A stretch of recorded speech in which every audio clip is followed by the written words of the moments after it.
Fruit custard అయితే చేస్తున్నాను. దీనికోసం హాఫ్ లీటర్ పాలైతే తీసుకొని మరిగించుకోవాలి స్టవ్ పైన పెట్టి. ఇటు సైడ్ అయితే 3 టేబుల్ స్పూన్ వరకు కస్టర్డ్ పౌడర్ అయితే తీసుకొని కొద్దిగా పాలైతే వేసి ఉండలు లేకుండా కలుపుకొని పక్కన ఉంచుకోవాలి. పాలు కాస్త మరిగిన తర్వాత మీడియం ఫ్లేమ్లోకి అడ్జస్ట్ చేసుకొని కొద్దిగా పోసుకుంటూ గరిటెతో ఒకసారి బాగా కలుపుకుంటూ ఉండలు లేకుండా కలుపుకుంటూ ఉండాలి.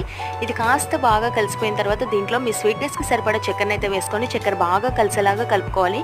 చక్కెర కాస్త కరిగిపోయిన తర్వాత స్టవ్ అయితే ఆఫ్ చేసి బాగా చల్లార్చుకోవాలి. ఆ తర్వాత ఫ్రిడ్జ్లో పెట్టి 4-5 గంటల పాటు ఉంచేసి ఈవినింగ్ టైంలో తీసేసుకొని మీకు నచ్చిన ఫ్రూట్స్ మీ దగ్గర ఏవైతే ఉన్నాయో అవైలబుల్గా ఆ ఫ్రూట్స్ అన్నిటిని వేసుకోవచ్చు.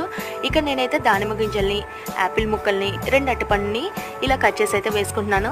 దీంట్లో యాపిల్, అరటిపండు అనేది 2 కళ్ళు లాంటివి. ఇవైతే అసలు స్కిప్ చేయకండి. తప్పకుండా ఈ ఫ్రూట్ కస్టర్డ్ని చేసుకోండి, ట్రై చేయండి. టేస్ట్ ఎలా ఉందనేది కింద కామెంట్ సెక్షన్లో చెప్పడం మాత్రం మర్చిపోకండి.